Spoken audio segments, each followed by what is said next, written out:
Solo Leveling by Gong. Chapter 48, The Black Heart. At some point, while reliving the memory, Jin Wu had become the Shadow Monarch himself. In that moment, he came to the realization that a mana-powered heart that constantly radiated magic power had been beating inside his chest. Was this all in his head? That was something he could easily check. Stats. Jin Wu called up the stat window, with his hand still wrapped around the neck of the angel statue. Out of the many statistics tracked were his current reserves of magic power, which the system labeled as MP, or mana points. MP, 109,433. Jin Wu was stunned. 100,000. He could hardly believe what he was seeing. The last time he checked his MP, which was immediately before departing for this very dungeon, it had only been around 9,000. There was no mistake about it. His MP had increased over tenfold. Something else caught his attention. My title. The title line blinked as if to indicate it had changed. Even though Jin Wu hadn't personally switched anything, the title had been revised. It now read Demon Hunter. Jin Wu had simply ignored it until now because its information hadn't been revealed. So he went ahead and checked the details. Title, Demon Hunter. The required conditions have been fulfilled. You have recovered the memories of defeating Balan, the demon monarch of White Lightning. A great power has accepted the player as its owner. Buff, Black Heart, MP plus 100,000. The Black Heart. That was the reason for the insane jump in MP. 100,000 more mana would be enough power to pretty much regenerate his Shadow soldiers ad infinitum. The image of the Shadow Monarch, as he led the army of respawning soldiers against the Silver Soldiers, who blotted out the sky, sprang to mind. His soldiers had been in a never-ending cycle of death and rebirth that allowed them to gradually overwhelm their enemies. The soldiers of the sky, although strong enough to push back an opposing force roughly the same size as their own army, couldn't keep up with the regenerating Shadow soldiers and were ultimately forced to retreat. If not for the timely arrival of reinforcements, the Silver Soldiers would have been annihilated, and that was thanks to the Shadow Monarch's endless source of mana as seen in the system file. If that's the case, the Black Heart would make his Shadow soldiers immortal. The thought gave him goosebumps. How could you? Jin Wu looked up at the stammering angel. For the first time, Jin Wu noted a look on the angel's face that wasn't a sickening smile or pure rage. It was fear. The angel was staring at Jin Wu horror-struck. How are you maintaining your own consciousness even as the Black Heart beats within you? Huh? This question revealed two things to Jin Wu. One, the angel statue wasn't directly responsible for the Black Heart. And two, this outcome wasn't in its favor. Crick! Jin Wu tightened his grip on the angel's neck, causing cracks to form. G.U.H. The architect's face twisted in pain. Tell me what a player is. What were you planning on doing to me? Jin Wu wouldn't relent, meaning he could break its neck at a moment's notice. Unfortunately, the angel wasn't in the right frame of mind to provide answers. No way! S.H. Shadow Monarch you! Do you think the other monarchs will just sit back and let this happen? The angel statue glared at Jin Wu as it blathered. Crack! Jin Wu's finger punched a hole in the creature's neck. He could now break it with a single twitch of a finger. The angel felt excruciating pain. Arf! It let out an agonized screech toward the ceiling. Jin Wu had so many things he wanted to ask. Answer my question. Having passed the test, Jin Wu had earned the right to interrogate the angel, so it was only fair for him to demand the reward that had been promised.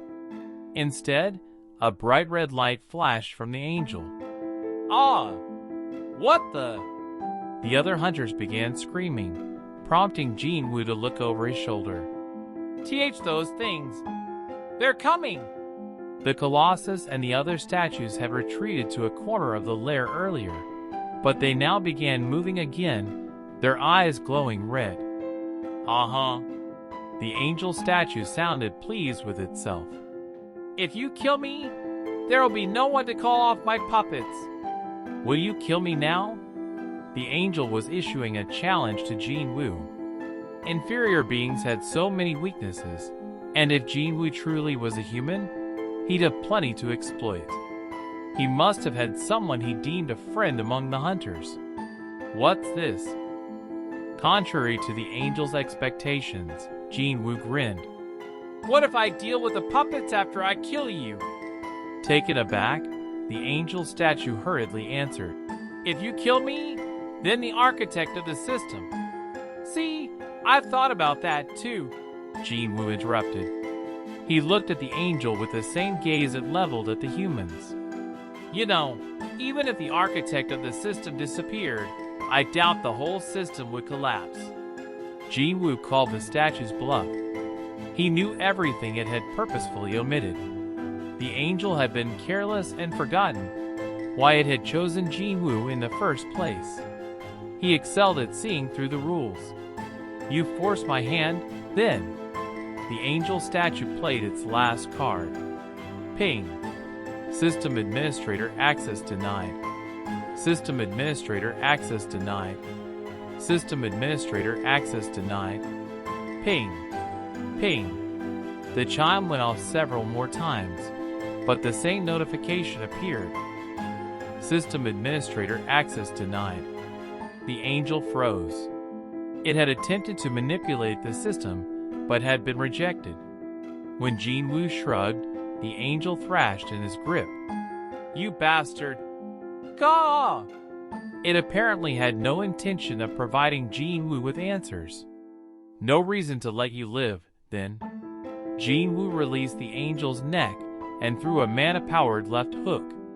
Kapow! He not only punched through the statue's body, but also left a gaping hole in the wall behind it. Huh. Silence immediately fell in his vicinity. An eye for an eye, a tooth for a tooth. Jinwoo had administered a punishment befitting the crime the angel had perpetrated. The statue's head and half its torso had been obliterated. What remained slowly slid down the wall. It's too bad I couldn't get an answer. But the angel had been tricking Jinwoo from the start, so how could he believe anything it said anyway? This'll do. He dusted off his left hand, as if symbolically wiping away any regret. An urgent voice yelled out to Jinwoo. Hunter-sung! Oh, right. Jinwoo turned. He'd been so focused on the angel that he'd forgotten about the rest of the statues, which were mercilessly attacking the humans as per the puppeteer's final instructions. Hunter-sung! Jongin was frantically calling for Jinwoo while casting spells to defend against the onslaught. Pow! Jinchul stumbled after taking a punch to the chin. As he tried to steady his shaky legs, his eyes shifted from left to right. He took in the sight of blood and sweat spraying from his fellow hunters. His mind went blank. Hold on. What had he been doing just now? Oh yeah. By the time he got his bearings, the statue was right in front of him. Jinchul confirmed he'd been struck with a book so thick that it looked like several encyclopedias combined. Since it was made of stone, it was no wonder his head was spinning. Could a book be counted as a weapon? He remembered an episode of a courtroom drama involving a case that asked the same question and laughed in spite of himself. He didn't have the energy to block or dodge the stone tome, never mind the energy for a counterattack. Jinchul could only smile ruefully and drop his hands in surrender. Kaboom! The statue split in two at the waist and was tossed aside. Huh? Jinchul snapped back to attention. His eyes blinked, and he shook his head as a familiar man came up next to him. Are you okay? Oh, Jinchul gasped. It was Jean Wu. Shocked, Jinchul could barely get out his question. Did you just use your bare hands? Let's talk details later. Jean Wu ran off, leaving his comrade behind. He looked around until light bouncing off metal finally caught his eye. It was his missing demon monarch's dagger. Found it. Jean Wu stretched his hand out toward the blade, using his invisible hand to deliver it into his real one. Tack! The grip of this dagger always felt good in his hands. Whap! First, Jean Wu kicked aside a statue blocking his way, and then started mowing down the others. Hup! As he did, he took a deep breath. He alone could move freely as time slowed. He vanished from view, and the only thing the other hunters could make out were the statues being destroyed. SHHK. Thud. 4 assailants fell to the ground simultaneously. Hunters whom Jean Wu had pulled from the brink of death stood there with their malice agape. Huh? Jinchul joined them and murmured, He renders you speechless, doesn't he? Yes. The hunters nodded. It's the same for me. Despite having seen Jean Wu in action several times before, Jinchul was no less amazed. A bittersweet look crossed his face as he placed a cigarette between his lips. One of the members of the surveillance team approached him. Manager Wu, should we be standing around like this? What do you mean? Hunter Sung is fighting the beasts and... They trailed off as they got a proper look at Jean Wu. WH. Jinchul stuck a cigarette into the hunter's open mouth and lit it for him. Do you think there's room for us out there? No, sir. So let's stay out of his way and smoke. Yes, sir. Other hunters, who had also been watching Jean Wu in admiration, gathered around Jinchul. He quickly ran out of cigarettes. Suddenly, the tip of Jinchul's nose began to tingle. I lost count of how many times I almost died here. The statues had seemed undefeatable to him, so he was relieved and overjoyed to witness Jean Wu taking care of business all on his own. Manager Wu, are you crying? No, of course not. I've got smoke in my eyes. Oh yeah, me too. Me too. Same. There was so much cigarette smoke in the air, all the hunters were teary-eyed. Bam! Cahun blocked the punch from the Colossus with his shield and let out a grunt. Ugh! His knees buckled. With no healer to help him, he had no choice but to endure the blows on his own, but he'd reached his limit. Ask somebody help! When he strained to see where his teammates were, he spotted them gathered leisurely to one side. What the hell? They weren't going to bother coming to his aid even though he was pouring out his blood, sweat, and tears to keep them safe. Pissed off, Cahun bellowed, What the hell are you all doing? The other hunters responded by pointing at something above him. He took it as a warning of another impending attack, and he hefted his shield and braced for impact. But nothing came. Cahun abruptly noticed how quiet it was. What now? He surreptitiously sneaked a peek from under his shield, and saw that the rest of the stone statues had been destroyed. What? Flabbergasted, he lowered his shield. It was only then that he could clearly see what everyone had been pointing at. There was the Colossus, standing as tall as a skyscraper, and there was Jean Wu perched on its shoulder. Huh? Kaboom! Jean Wu punched the remaining half of the giant statue's face clear off. The headless behemoth began to teeter. Whoa, huh? Every fiber of Cahun's being told him he needed to run like the wind. Sure enough, the Colossus came tumbling down right where he had been standing a second ago. Croon! The entire area was blanketed by thick clouds of dust. After a coughing fit, Zhang waved his hand in the air to clear the dust from his face as he approached Hain. Hunter Cha! Sir! Are you okay? Can you get up? Hain gave a low moan and shook her head. Every inch of her body was screaming at her. Zhang frowned sympathetically. "Let me help you. Take it easy now." As Zhang tried to support her torso, Jinwoo appeared next to them after wrapping up his task. "May I help Hunter Cha?" "Pardon?" As Zhang turned toward Jinwoo, he felt Hein gently push his hand aside. In his confusion, he agreed. "Oh yes, sure." Jinwoo immediately lifted the blushing Hein in his arms. "Please hold on a little longer." He ran to the exit and kicked the locked door. Thud.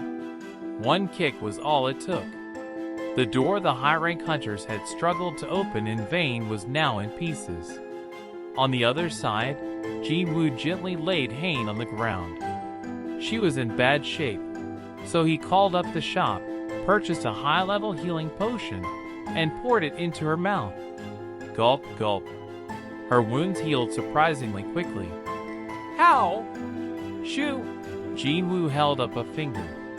Now was not the best time to explain. The other hunters exited the lair. It could have been worse, but while everyone looked awful, no one else appeared to need emergency treatment. Jinwoo closed the shop. The hunters were surprised to see Hein get on her feet, unaware of the potion's existence. "Hunter Cha? Just a few minutes ago. The thing is..." Hein started to respond out of habit before changing the subject after a glance at Jinwoo. "There's no time to explain. Let's get out of here first." The others agreed. "Are there any more survivors?" Hein asked Jinwoo, since he had the best perception. Jinwoo scanned the inside of the lair and shook his head. 17 people stood there. More than half the hunters who had entered were dead. The mood instantly shifted as everyone quietly grieved. "I see." As Hein turned away with a dark expression, Jinwoo took her by the wrist. She looked back at him. At this moment, he wasn't concerned about why the Hunters Guild was here. There was something he was more curious about. What happened in Japan?" Jinwoo had entered the lair right before the dungeon break occurred, so he had no idea how it had all turned out. Hein searched for the right words. "Japan is doomed." Yuri's plan to block the gate with a barrier spell had been a dangerous gamble to begin with, considering this was an S-rank gate. When it came to both hunters and gates, the S meant that their power was impossible to evaluate or measure, which in turn meant that anything could happen. Nonetheless, Yuri had grossly overestimated his own abilities, and his arrogance had led to a disastrous result. Jinwoo had mixed feelings. President Go had told him what the Japanese hunters had pulled on Jeju Island. While the members of the Hunters Association of Korea had been unable to ascertain their ultimate goal, they had full knowledge of what had transpired on the island. If it hadn't been for Jinwoo, the Korean hunters would have had a tough time of it even without the monstrous ant in the mix. To make matters worse, the president of the Hunters Association of Japan had had the nerve to come to Korea and threaten President Go. They're getting what they deserve. On the other hand, only the leaders and the top-ranked Japanese hunters had been aware of the plan.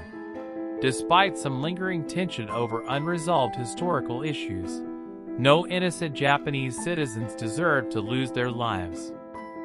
A dungeon break in the middle of Seoul not too long ago had resulted in the deaths of nearly half the students at the school at the hands of orcs. But what if an S-rank gate opened in the middle of a metropolis of over 13 million people? It would obviously be a horrendous tragedy. Besides, the Hunters Association of Japan itself was partially to blame for this disaster. Things would have been different if their best hunters, like Ryuji Goto, were still alive. Ryuji had been a powerhouse, strong enough to make even Jinwoo feel threatened. He'd managed to catch Jinwoo by surprise with an attack that had narrowly missed blinding him. And he wasn't the only one. The Japanese hunters who were found dead on Jeju Island had all surpassed the Korean S-rank hunters in strength. Jin-woo didn't know anything about their combat abilities, but the amount of mana left in their bodies had been a good indicator. At the time, he hadn't wanted to turn innocent humans into undead shadow soldiers, but they'd been strong enough to momentarily tempt him. If I'd known their true objective, I probably would have done it anyway. He'd only learn the truth much later. In any case, it was because of their scheming that Japan now lacked hunters of a caliber to deal with the S-rank gate. This wasn't an act of God. It was a man-made disaster caused by human greed. "Hunter Sung?" Haynes sounded concerned. Jin-woo hadn't let go of her wrist. "I'm sorry. I was thinking of something else just now." "Oh." Jin-woo released her, but Haynes' worry lay in his grim expression. She couldn't help but wonder whether he had relatives or friends in Japan. Haynes herself had no idea that the Japanese Hunters Association had drawn up such a dastardly plan, so she viewed the events unfolding in Japan as a tragic accident. With his most pressing question answered, Jin-woo now turned his attention to the other matter that had him curious. "So what brought you here anyway?" Hain, Jongin, Jinchul, plus Kahun and his team members, whom Jin-woo had met that time he fought Fong, side by side with members of the Hunters Guild and the surveillance team, two groups that didn't have much to do with each other, were gathered around him.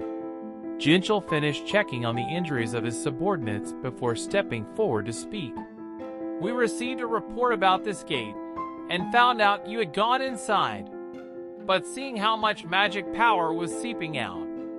Jin-woo turned to look at Jinchul, who looked upset by the number of casualties. "We realized we couldn't handle it on our own, so we requested help from the Hunters Guild, who were already nearby." The right to request assistance in case of emergency. It was the ultimate form of authority the association possessed over the guilds. Not even the Hunters Guild could have rejected the call. Jinwoo's heart ached as he realized how many people had come to his aid, and how many lives had been sacrificed as a result. As Jinwoo fell silent, Jinchul gingerly inquired, "May I ask you a question, Hunter Sung?" "Yes."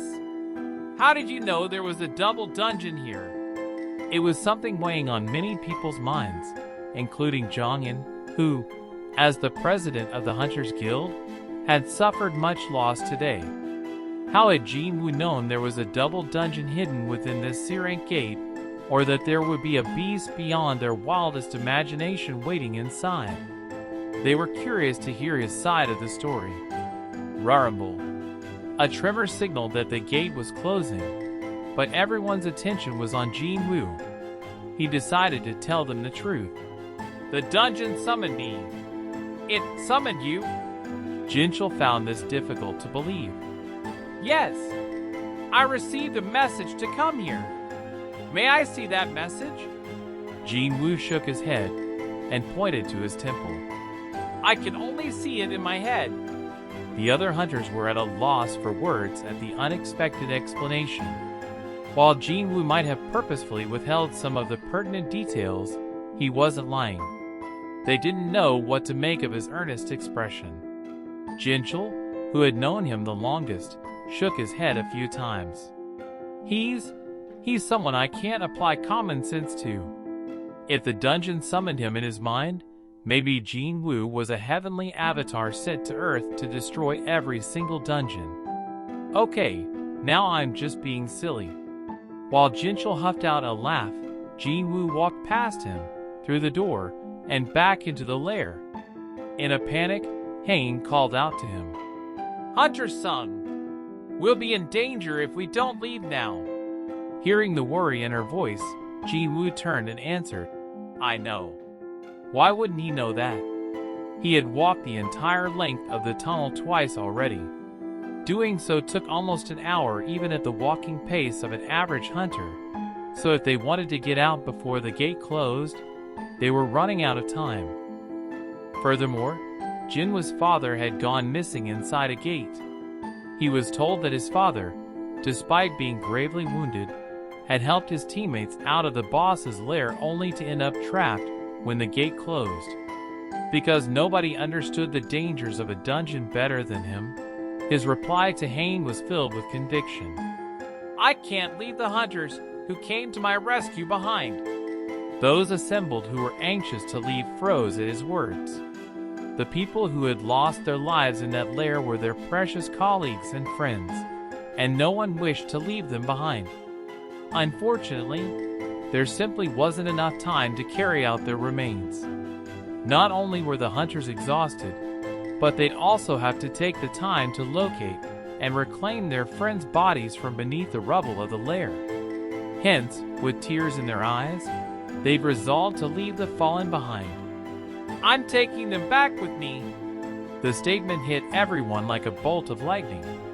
No one could bring themselves to argue that there was no time left and that they had to get out now. They watched him in a daze. Jongin meekly asked, "Could we please leave it to you?" The guild members were like his family. He didn't want them rotting away in this icy cavern. Jinwoo nodded and turned around. "Ba dump, be a dump." His heart was beating quietly. I need to focus on it more.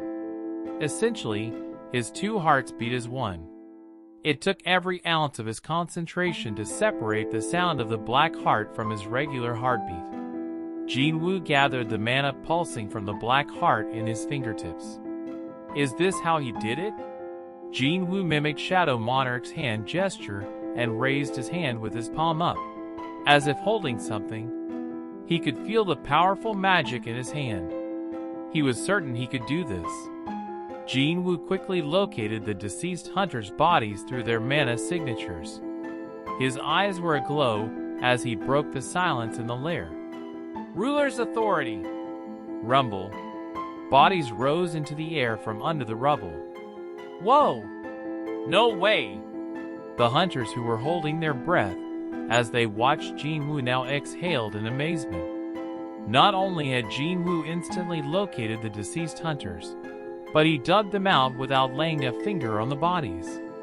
It was like a superpower one would see in a movie. The floating bodies levitated out the door. Wow! How is that even possible? In the same way the average person was fascinated by a hunter's powers, these elite hunters were astonished by Jinwoo's abilities. Jongin, who held extensive knowledge about magic power, couldn't believe what he was seeing with his own eyes. What kind of skill is that? He had never seen or heard of this kind of ability before, but after watching Jinwoo's display, Jongin realized he'd been misunderstanding something. When he'd first laid eyes on the angel statue, he'd been convinced that it had defeated Jinwoo. He was totally wrong. What magic beast stood a chance against a hunter wielding such a mighty power? Jongin shook his head. It'd be impossible. Heck, Jinwoo had taken down the angel as soon as he woke up. How could anyone not be amazed by that? Jinwoo carefully moved the lifeless bodies to one side, and he summoned his shadow soldiers, which he was allowed to do outside of the temple. The shadow soldiers scooped up the bodies in their arms. The living docked at Jinwoo as he addressed them. "Let's get out of here!" The hunters nodded as the dungeon trembled once more. The shadow soldiers followed right behind the humans, and Jinwoo hung back to watch them before he turned to face the unmoving Hayne. Although fully healed, she looked drained. Of course she is. The angel statue was a creature he had trouble contending with, so Hayne would definitely be exhausted after fending it off single-handedly. Jinwoo approached her. "Would you like to lean on me?" Hayne gave a wan smile and shook her head. He took her by the wrist again as she quietly looked up at him. He spoke softly to put her at ease. "We should get going too." She wordlessly nodded as she mourned the deaths of her colleagues. Asterisk, asterisk, asterisk. Hunters began emerging from the gate. No one waiting outside had any idea of the scale of what had transpired on the inside, but the sight of the deceased hunters being carried out by the shadow soldiers made it clear that something awful had happened. Oh my God! Are those all? The members of the Bravery Guild who had reported this matter, and the employees from the association who had been standing by all paled as they watched the procession. The number of casualties was simply far too high. They were elite hunters, the very best of the Hunters Guild and the surveillance team, and yet, Jinwoo and Hain were the last ones to step out into the night. Enough time had passed that it was now dark. The reporter, Kim, had stayed the entire time to keep an eye on the situation. His eyes widened as he took in the condition of the two S-rank hunters, caked blood, tattered clothing, and disheveled hair, the markings of an epic battle. Sure, Hunter Cha still looked quite lovely even in that state, but Hunter's son looked like he'd been to hell and back. That's it. That's the shot. Kim raised his camera, his hands trembling. The reason he'd become a reporter in the first place was for this very reason, to document events such as this. He wanted to let people know that while everyone had been focused on Japan, certain individuals had willingly put their lives on the line to fight for their own country. Close to 20 of Korea's top hunters had perished today. If this dungeon had broken, it would have meant an even greater loss of life and destruction on an unimaginable scale. These people had made the ultimate sacrifice to prevent an even bigger tragedy. If Kim hadn't been here to report the heroic deeds of these people, would the public ever have heard their tale? He stalked the association to stumble upon stories like this. Koshak, Koshak. He was so moved that tears welled in his eyes as he busily snapped away. Jinchul's legs finally gave out on him, and he sat to rest just outside the gate, which was where Jinwoo found him. Hunter-sung! Jinchul tried to get up, but Jinwoo stopped him and gestured at the reporter in the distance. Is he allowed to take my picture? Jinchul had to laugh. Taking your picture outside of work is prohibited, but just like the Jeju Island raid, it's impossible to stop them from reporting these incidents. Jinwoo nodded in understanding. His mother might freak out if she saw him in this state. But while that did worry him, he couldn't force the reporter to stop doing his job either. Besides, he also wanted someone to let the world know of the ultimate price these hunters had paid and how they prevented another tragedy.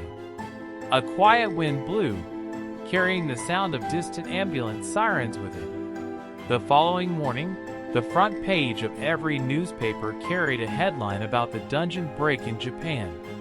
Only one publication reported on the news about the double dungeon incident. That newspaper sold the most copies that day.